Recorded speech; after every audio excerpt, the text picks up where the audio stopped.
विमला एक बड़बोली औरत थी। उसको हमेशा बोलने चालने की बहुत ज़्यादा आदत थी। वो अकेले भी कई सारी बातें खुद से ही कर लिया करती थी। इसकी इस बोलने की आदत से अक्सर लोग उससे परेशान रहते। वो ज़बान की बहुत तेज़ थी।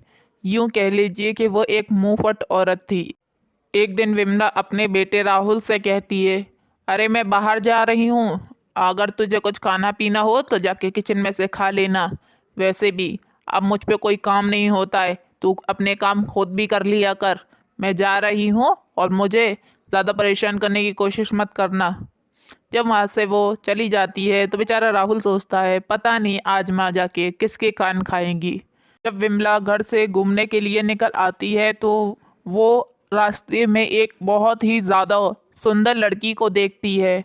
विमला को वो इतनी ज़्यादा भाती है कि वो फैसला कर लेती है कि इसकी शादी मैं अपने बेटे से ही कराऊंगी, क्योंकि वो लड़की सच में ही बहुत ज़्यादा सुंदर होती है। लेकिन विमला को उसके बारे में कुछ नहीं जानती थी। बस उसकी खूबसूरती पर मनमोहित होकर वो फैसला कर लेती है, अब ये मेरे ही घर की बहू बनेगी, और वो अपने बेटे से शादी करा लेती है।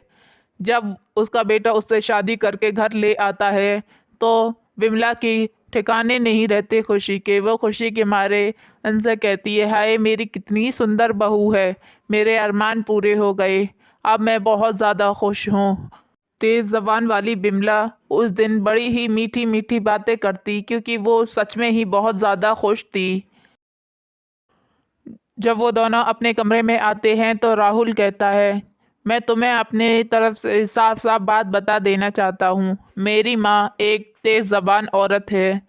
तुम्हें हो सकता है इस बात से दिक्कत हो, लेकिन मैं चाहता हूँ तुम उनकी बात का किसी भी तरीके से बुरा ना मानो, क्योंकि भले से उनकी ज़बान तेज़ है, भले से वो बहुत ज़्यादा बोल देती हैं, मगर दिल की बहुत अच्छी हैं।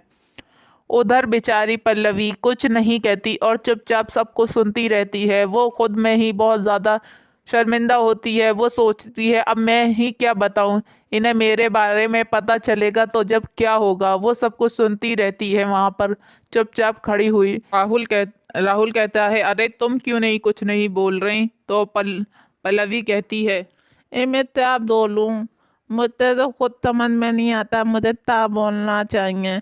तुम बताइए मैं क्या कहूँ तुमसे।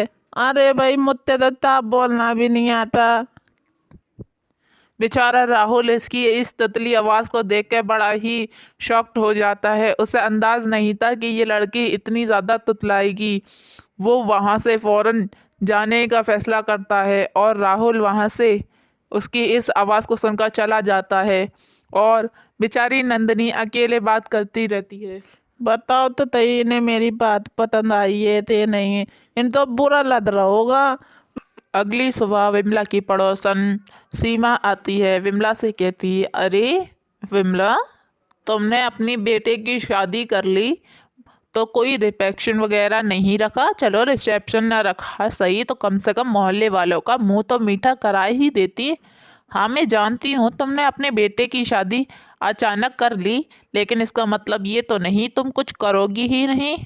बेचारी विमला बात सुनती रहती है और विमला विमला बोलती है, अरे मैं मुंह मीठा क्यों नहीं कराऊंगी, मेरी पसंद की बहू आई है, तुम सब लोग शाम को आना, मैं सबका मुंह मीठा कराऊंगी, क्योंकि आज मुझे बहुत ज़्यादा खुशी है। तुम्हें पता है मेरी बहू बहुत ज़्यादा गुणवान है और उसके गुण तो तुम्हें शाम को ही पता चलेंगे।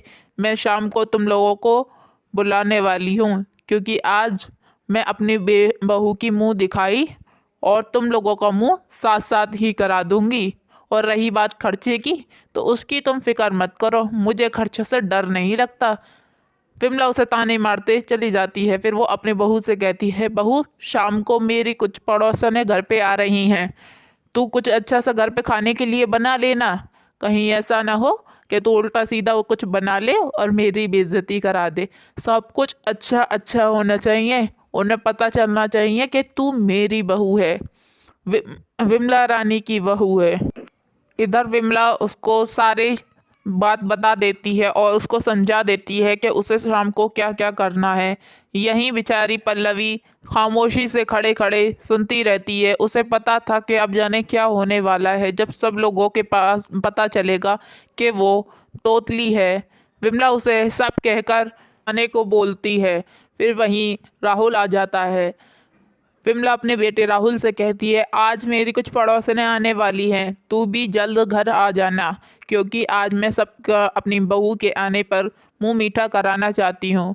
विमला उससे बात कर रही होती है। राहुल सोचता है आज पता नहीं जाने क्या होगा, माँ को कैसे पता चलेगा कि वो तोतली है। इससे तो उनका दिल टूट जाएगा। जब सब लोग पार्टी में आ जाते हैं तो सब लोग पल्लवी की बहुत ज़्यादा तारीफ करते हैं और कहते हैं कि ये तो बहुत ज़्यादा सुंदर है। पल्लवी की खामोश पर कुछ लोग सवाल भी उठाते हैं, लेकिन कुछ लोग उसकी खूबसूरती और उसकी अच्छा खाना बनाने की कला पे तारीफ भी करते हैं। उधर विमला की पड़ोसन पल्लवी से कहती है, अरे बहू, तुम कुछ बोल क्यों नहीं रही, कुछ बोलो भी। तो पल्लवी बोलती है, नहीं मैं तो नहीं बोल पाती क्योंकि मैं तुतलाती हूँ। इसकी इस हरकत से सब लोग शॉक में आ जाते हैं। विमला का तो जैसा पारा ही हाई हो जाता है। वो अपनी बहू को छत पे ले जाकर कहती है, तूने मुझसे इतनी बड़ी बात छुपाई, तू तोतली है। अरे कोई क्या कहेगा कि तेज जबान वाली विमला की बहू तोतली निकल आई। तूने इतनी बड़ी बात मुझे पहले क्यों नहीं बताई। बहू, तूने मुझे धोखा दिया है, मैं तुझे कभी माफ़ नहीं करूँगी। तूने आज मुझे बहुत ज़्यादा दिल दुखा दिया है। तेरी वजह से मुझे कितनी शर्मिंदगी उठानी पड़ी है अंदाज भी है। अब सब लोग क्या कहेंगे कि मेरी बहू तुतलाती है। अगर तू तुतलाती थी तो मुझे पहले ही बता देती। अगले दिन जब पल्लवी बाजार को निकलती है तो मोहल्ले की कुछ औरतें उसे तोतलेपन का ताना देती हैं और कहती हैं, ये देखो आ गई तुतली बहू, कहाँ इसके साथ चपड़ चपड़ जबान चलाती है और ये निकली तोतली। इनकी इस हरकत से पल्लवी का दिल टूट जाता है। वो बहुत ज़्यादा उदास होती है क्योंकि वो पहले ही अपने घर की तरफ से ज़्यादा परेशान थी। इधर सब लोग उसे तोतले होने का ताना देते रहते हैं। वहीं विमला आकर कहती है, तुम्हारी हिम्मत कैसे हुई मेरी बहू से इस तरीके से बात करने की। अरे माना वो तोतली है, इसका मतलब ये तो नहीं तुम उसका मजाक बनाओ। तुम्हारे को पता है ना इसकी सास कौन है। जब विमला वो उसको घर लेकर आ जाती है तो पल्लवी से कहती है, बेटा मैं मानती हूँ तू तोतली है और मैं ये भी मानती हूँ कि मैंने तुझसे अचानक ही शादी के लिए बोल दिया था। मुझे तेरे बारे में भी पहले जान लेना चाहिए था। कहीं तक गलती मेरी भी है, लेकिन इसका मतलब ये नहीं कि तेरे तोतलेपन की वजह से मैं लोगों से तेरी बेइज्जती कराऊं। नहीं, तू मेरे घर की इज्जत है और मैं देखती हूँ अब तेरे तोतलेपन का कौन मजाक बनाता है। तुझसे कुछ कहने से पहले अब लोगों को मुझसे बात करनी होगी, क्योंकि मैं ही तुझे ब्याह के लेके आई थी। तुझे फिक्र करने की ज़रूरत नहीं। अब मैं तेरे साथ हूँ, मुझे कोई फ़र्क नहीं पड़ता तू तुतलाती है। तेरे गुण तो लाखों में एक हैं। तेरे जैसी गुण की बहू नसीब वालों को मिलती है और मुझे खुशी है भगवान ने मेरा नसीब इतना अच्छा बनाया। बेटी, कोई फ़र्क नहीं पड़ता इंसान ज़बान का कैसा है, लेकिन फ़र्क पड़ता है इस बात से कि उसका दिल कैसा है। और मुझे यकीन है तू ऐसी ही होगी। जब विमला वहाँ से चली जाती है तो पल्लवी कहती है, अले मैंने क्या तोता था और दे क्या हो दिया। मुझे ते पता था ते मेरे तोतलेपन तो तुतलोद बिल्कुल ही नदल अंदाज तल देंगे। दे तो भगवान देन है, वरना ऐसा तभी हुआ है ता।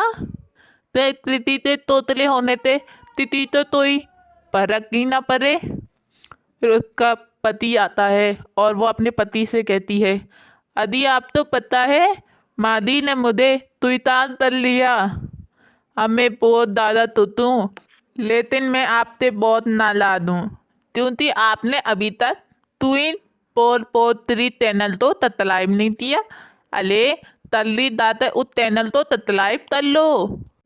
अले बली जल्दी तले दे ततलाइप तलने आप लोग दी अपने चैनल तो ततलाइप तलो ट्यूटी ट्विन बहुत बहुत तेरी चैनल पे बहुत अति अति वीडियो हम आपके लिए लाते लेंगे आप लोगों तो हमारी तोतली बहुती कहानी तैती लदी ते कमेंट में तलूल बताइएगा कमेंट बहुत आपके लिए खुला हुआ है हमें तलती